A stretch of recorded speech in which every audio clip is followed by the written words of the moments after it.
most Sydney-siders don't understand the depth of enthusiasm and how intrusive into regular daily life the support for AFL football, was called VFL in those days, is down in Victoria. My team is Richmond. I'm a fellow traveller with the Swans though.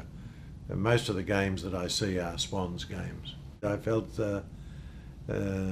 somehow God was calling me to be a priest, and initially I resisted.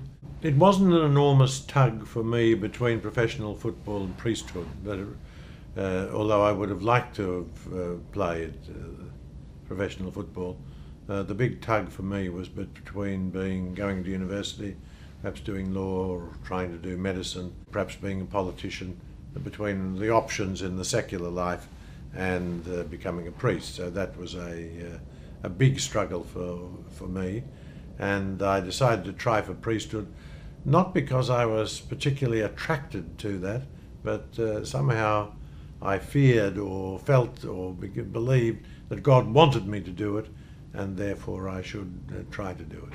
I don't think you can understand the celibacy of the priesthood, and there are many, many good things about it, but I don't think you can understand it without some understanding of the notion of Christian sacrifice, because most people go for priesthood not because they would prefer to be unmarried, but because they're prepared to make that sacrifice for the priesthood.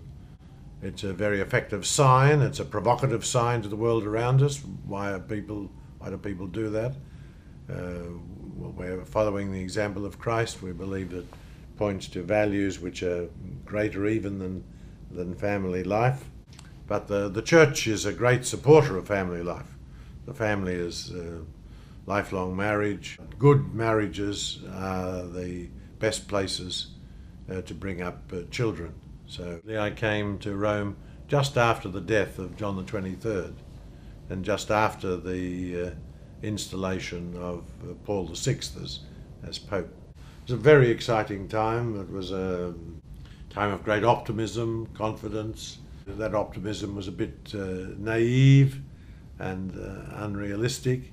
It was a time of the Beatles, a time when the contraceptive pill just came onto the market. It was a revolutionary time. We had the student uprisings in 1968. We had the war in Vietnam. It turned out to be a revolutionary time.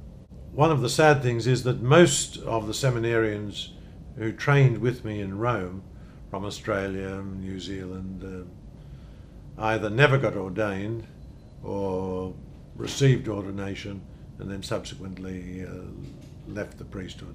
That was a great source of sadness for me, and in many ways it was a great loss to the church, because they were a very, very capable group of people.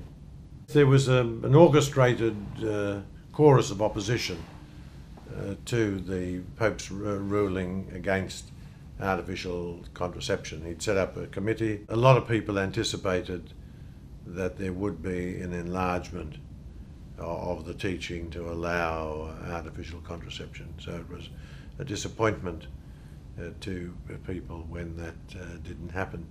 Paul VI's document, which he gave his teaching, is called Humanae Vitae, on human life. It's a beautiful document. He had made many dire predictions about the future if artificial contraception became widespread. And it's interesting, I think all of those predictions have come true. It was stated that if there was artificial contraception, there would be a decline in abortion. That hasn't happened. A complete disjunction has developed between sexual activity and love and the possibility of life. The victims for that have been increasingly women and children. In the short term, it seems a marvellous world for selfish and irresponsible males. The virus works more slowly on the males. So when you radically disturb the natural rhythm, nature reasserts itself.